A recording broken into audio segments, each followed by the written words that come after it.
The first chapter is where we'll begin in just a moment. I'll ask you to be turning there. I want to say a word or two about some things that are happening next month that we're all familiar with. Our lectureship will begin soon, and I am in touch with all four of the men who will be here with us, really all five. I'm assuming Tim's going to be here. I am in touch with him, but I know he's going to be here. He's a regular here.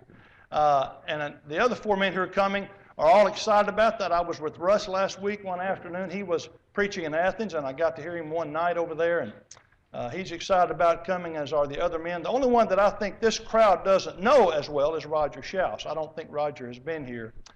Roger preaches in New Albany, Indiana, for the Charlestown Road Church. Does a great job there. He's been there several years, and I've known him for a long time, and I think you will enjoy hearing him. He has great insight into the Word of God, and along with these other men, Dee Bowman and Ralph Walker, I think you will thoroughly enjoy each of these men. I know you're making your plans to come. I know you'll be here at night, and let me encourage you if you can, and I know that's not easy for everybody. I know you have jobs and other things, but if you can come in the morning sessions, I would encourage you to do so.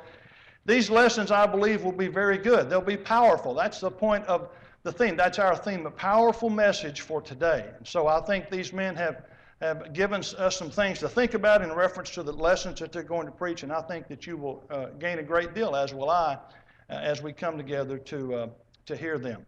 Let's encourage others to come. We've had these lectures. This will be our 21st year, and sometimes because we've had things for so long, we don't maybe work as hard at inviting people to come and encouraging others to come and maybe being here and hear ourselves. So let me encourage you to take a renewed interest in this, not only because that's what God would intend, but because that's what will help us. And let's encourage others to come, and let's make this lectureship this year just one of the best ones we've had in some time. So I think we can do that, and I know these men will do their part. And I hope that we'll do our part by being here and encouraging others. And then week or so after that, just a week after that, Shane Scott will be here during our VBS. Shane's going to be teaching our adult classes and our high school and college age Monday and Tuesday night. Shane will do a great job, too. I've known Shane for some time, and Shane preaches now for the Raurico Church that's located close to Brandon, Florida, just outside of Tampa. And Shane took the place of my friend Marty Pickup. After Marty passed away, Shane was preaching up here in Tennessee at, I think, the Woodland Hills Church when the church down there called him and asked him if he would consider coming, and Shane does a great job, and I think you will enjoy very much his lessons. I know you'll learn a lot, I will learn a lot, and I hope that you make your plans to be here for that. Those are two things that we do that are really good. They're really beneficial to us, and so let's make our plans to come and be here for all those things. Well, I appreciate Blake reading from Acts, the first chapter. If you will recall that, let's just turn back over there. You're probably already over there. Let me get to my spot as well. This is really what Peter was saying in reference to what had happened to Judas Iscariot. And I want to talk to you tonight for just a few minutes about Judas Iscariot. It tells us a lot of things. Verse 17 says that he was numbered with us and obtained a part in this ministry. And then verse 25 talks about to take part in this ministry and apostleship, from which Judas by transgression fell, that he might go to his own place. Judas had a free will. Judas could decide what it was that he wanted to do, and he did that. But he was just as much an apostle as anybody else before he transgressed and before he chose to do what he did. And we're going to look at that here in just a moment. There are really three men in the New Testament that are referred to as Jude or Judas, and sometimes when people have the same name, it's hard for us to identify. We have different Philips in the New Testament. We have different Johns in the New Testament. We have other men who are called by different names. There were at least three Judes or Judases. This Judas Iscariot, as we know, was one of the apostles. There's another apostle named Judas. We probably know him as Thaddeus, but his name was Judas as well. And then certainly we are aware of Jude or Judas, who was a brother of Jesus that wrote the epistle that we find before Revelation, the book of Jude. But I want to talk to you tonight about Judas Iscariot. He was named Iscariot probably because he was from a country that was south in the southern part of Judea. Now, it was interesting because all of the apostles that we know of were from Galilee. They were not from the south. But Judas Iscariot was from the south, most probably. And he was given the name Iscariot to distinguish him between Thaddeus, or Thaddeus, and sometimes the one who is called Judas. But Judas Iscariot will live in infamy, because the question that we always ask ourselves when we think about Judas Iscariot is, how could a man who was an apostle, who was so close to Jesus, how could he betray the Son of God? I don't know that I have the answers to that. We're going to look at some of the facts and some of the facets about that, but it seems interesting to me that here is an apostle, and he chose to betray Jesus Christ. Well, let me suggest this. So some people might even assume that he had to, or that he was forced to, and I don't think that's the case at all. I think the Bible clearly indicates that. First of all, he had free will. He could choose to do it or choose not to do it. We know from what we read in the Bible that he chose to do it. And as I just got through reading from Acts, the first chapter, he fell from this ministry, as Peter would describe it, an apostleship, and that was all according to transgression. He was equal to the rest of the apostles before he fell. But what we, I think, find about Judas Iscariot is that he had a very bad heart. I want you to turn to John 12. We're going to look at least two accounts of this story as it relates to Judas Iscariot. Look at John 12, and I want us to notice particularly, beginning in verse 1, we're going to read down through verse 8. This is now a week before the crucifixion of Christ, and so that kind of puts a time frame on it for us, but this is what John records for us. This is verse 1 of John 12. Then 6 days before the Passover, Jesus came to Bethany, where Lazarus was, who had been dead, whom he had raised from the dead. There they made him a supper, and Martha served, but Lazarus was one of those who sat at the table with him. Then Mary took a pound of very costly oil of spikenard, anointed the feet of Jesus, and wiped his feet with her hair, and the house was filled with the fragrance of the oil. Well, one of his disciples, Judas Iscariot, Simon's son, who would betray him, said, "Why was this fragrant oil not sold for 300 denarii and given to the poor?" This he said, not that he cared for the poor, but because he was a thief, and had the money box, and he used to take what was put in it.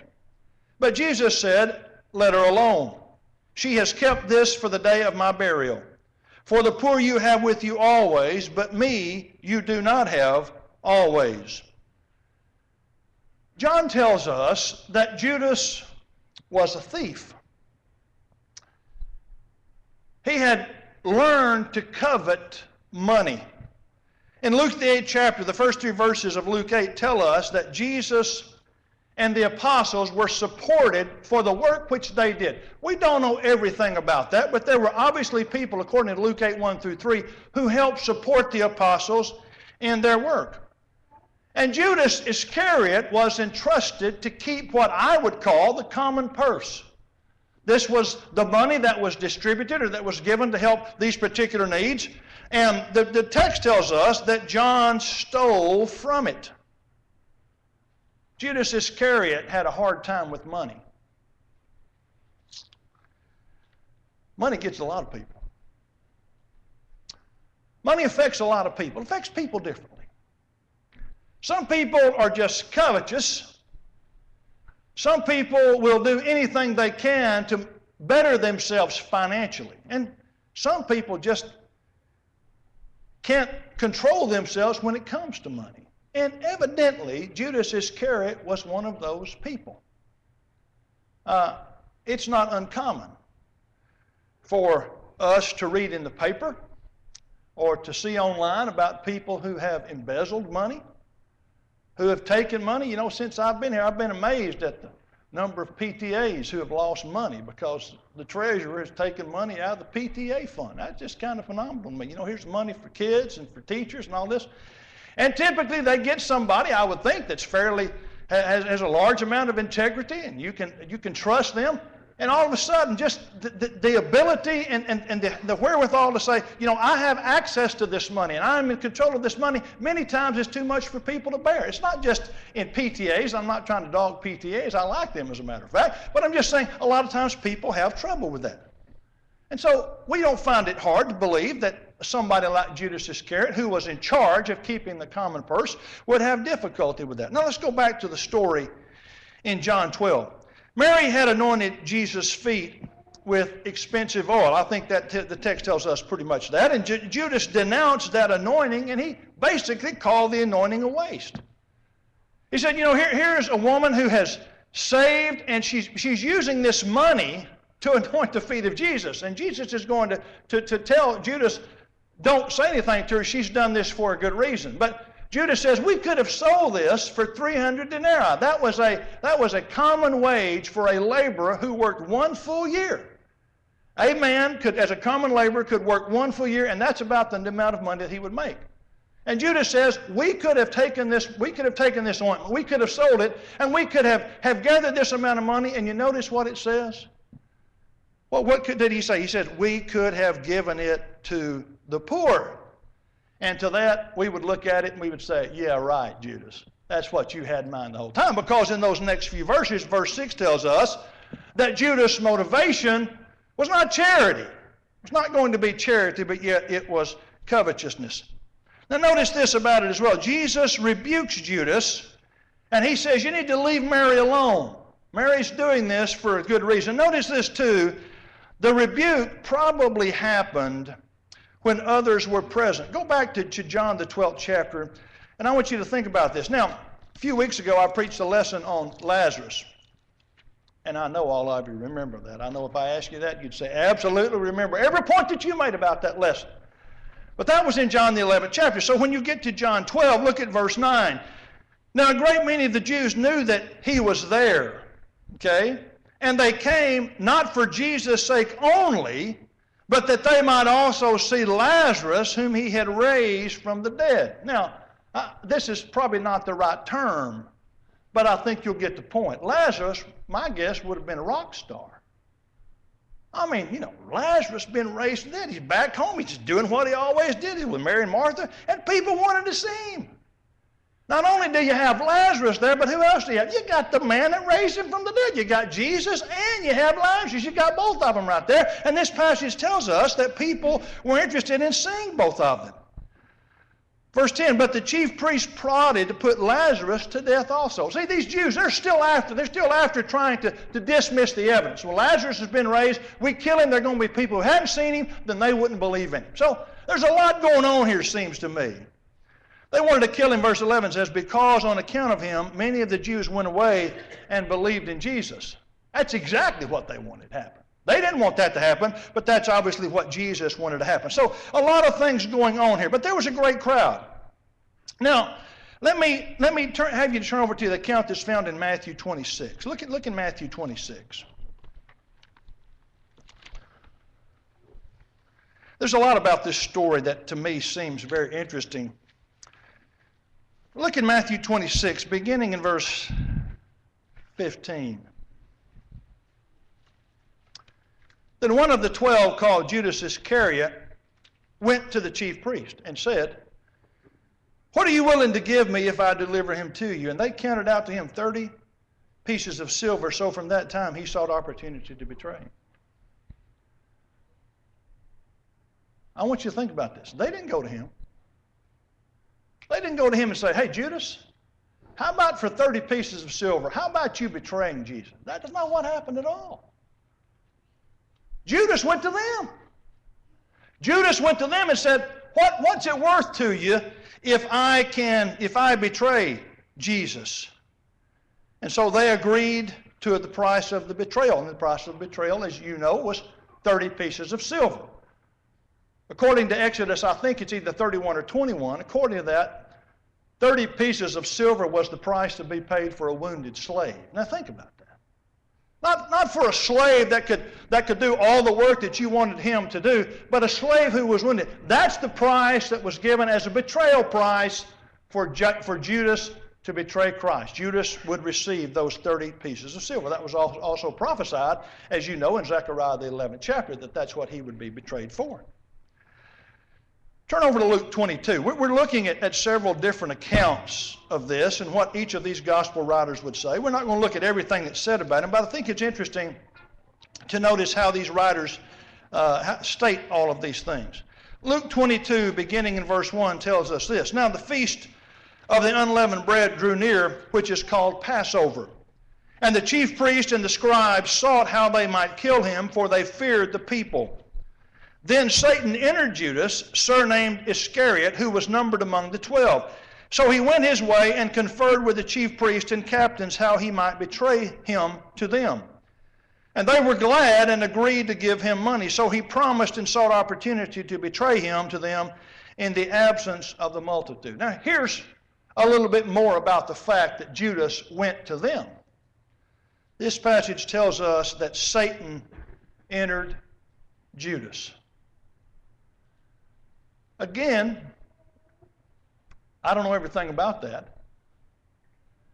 But I think what it tells us, and I think it's in direct contrast to who Judas was. Judas was an apostle.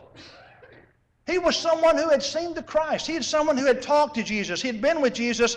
He was a very close associate with Jesus, as we're going to see from the next part of this story that we're going to look at. But he was close to him. And yet Luke records for us that Satan entered Judas, and he made this compromise, if you will. He made this contract or this pact with the Jews that he would betray him. And so he promised and sought opportunity to betray him to them. Verse 6 says, in the absence of the multitude. You know, if you're going to betray Christ, that's a good thing to do. Get away from the multitudes. Get away from the crowds. You want to do it when it's the least offensive to people. And so Judas decided that's what he was going to do. Satan entered Judas.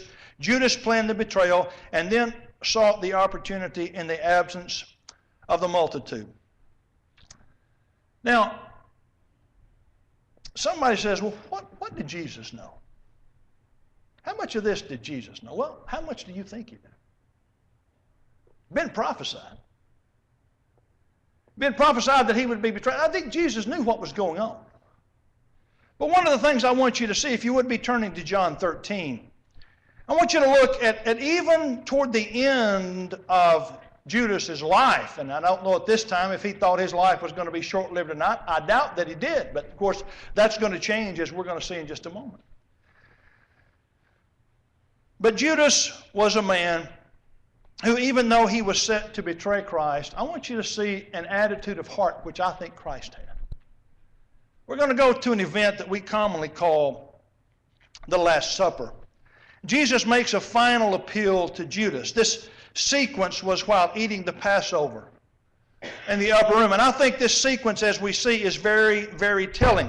Now, John's account is more detailed than the synoptic writers. We would think that that's probably the case, this idea of John being the apostle that Jesus loved. And so, as John records this for us, I think he tells us quite a bit about what's going on. In Matthew's account, Matthew tells us that Judas asked the question, "Is it I?" And Jesus replied, "You have said it." John's account does not particularly tell us that. But tradition tells us that Jesus and John were close enough to whisper to each other. Now, look at chapter 13. Let's just read some of this because I think it helps us specifically. It tells us some details that we need to think about in reference to what Jesus did. Let's begin in verse 21. We're going to read down from 21 to 30. This is from John 13. When Jesus had said these things, he was troubled in spirit and testified and said, "Most assuredly I say to you, one of you will betray me." Then the disciples looked at one another, perplexed about whom he spoke. Now there was leaning on Jesus' bosom one of his disciples whom Jesus loved. We all recognize that probably to be John, the one who's writing this. Simon Peter therefore motioned to him to ask who it was of whom he spoke. Then leaning back on Jesus' breast, he said to him, "Lord, who is it?" Jesus answered, "It is he to whom I shall give a piece of bread when I have dipped it." And having dipped the bread, he gave it to Judas Iscariot, the son of Simon. Now after the piece of bread, Satan entered him. Then Jesus said to him, "What you do, do quickly." But no one at the table knew for what reason he said this to him. For some thought, because Judas had the money box, that Jesus had said to him, "Buy those things we need for the feast," or that he should give something to the poor. Having received the piece of bread, he then went out immediately, and it was night. There's a lot about this Last Supper that we know. You are familiar with the famous painting and the detail that's in the painting as well. And we don't know all of the detail. Of course, what we know about the story comes from the text of the Bible. But apparently Jesus and John are close enough, apparently at least, to probably whisper to each other. Or at least to the point that not everybody, not all of the apostles heard everything. I think there was a lot going on here, some of which we can determine, some of which we probably can't determine. But John is on Jesus' right, it appears. And Judas was on Jesus' left, it appears. And tradition would tell us that. And very possibly Jesus also whispered, or in a low tone of voice, spoke what he spoke to Judas as well.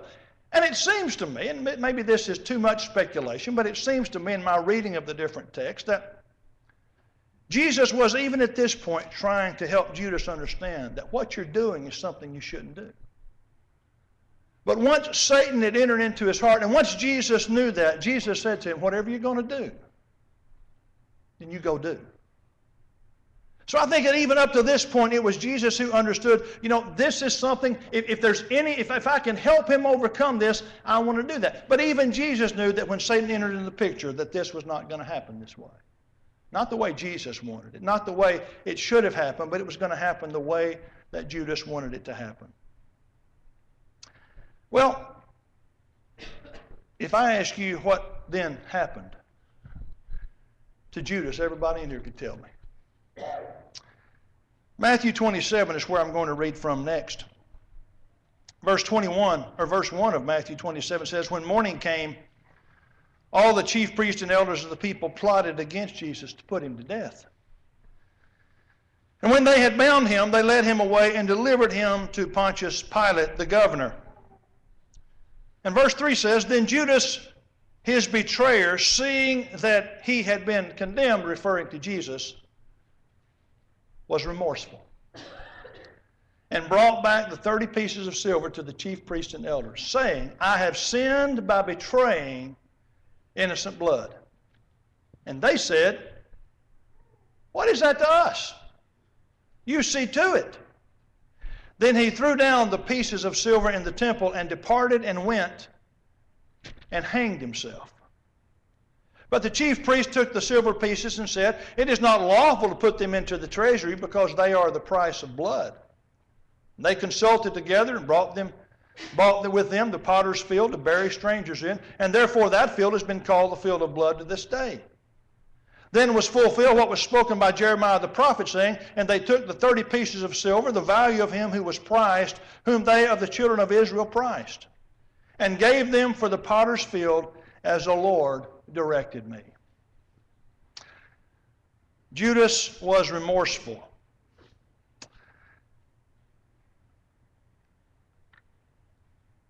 Can you imagine betraying the Lord for 30 pieces of silver?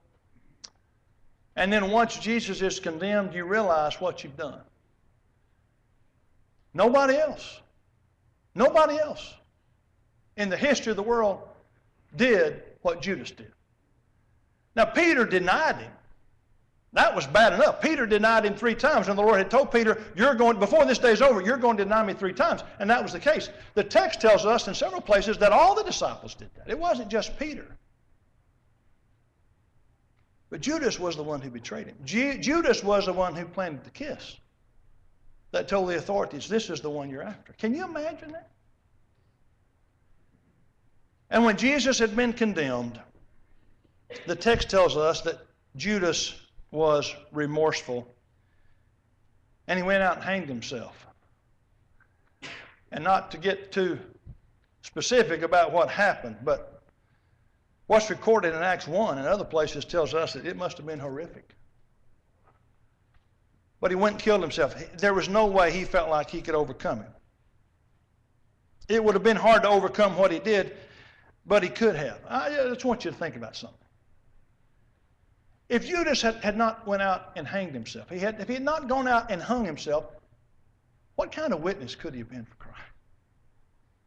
Can you imagine? I betrayed him. He was killed because I showed the authorities this is the one you want. And then he was led to Calvary and he was killed, but he was resurrected. I was a part of it. I was a part of God's plan. Now, I'm not suggesting that's what happened because that's not what happened. But can you imagine what would have happened if he would have done what he could have done? But yet the grief and the guilt and all of the things that happened in his life evidently were too hard for him to overcome. So he did go out and he hung himself. Turn over to John 6. Let's look at one other thing in reference to this particular incident. Look at John 6. I'm beginning in verse 66. From that time, many of his disciples went back and walked with him no more. Then Jesus said to the 12, "Do you also want to go away?" But Simon Peter answered him, "Lord, to whom shall we go? You have the words of eternal life. Also we have come to believe and know that you are the Christ, the Son of the living God." Jesus answered them, "Did I not choose you, the 12, and one of you is the devil?" He spoke of Judas Iscariot, the son of Simon, for it was he who would betray him, being one of the 12. It seems to me that on this occasion that Jesus was speaking to all of the apostles, Judas Iscariot being one of them. And Jesus said to him, "Oh, one of you is the devil."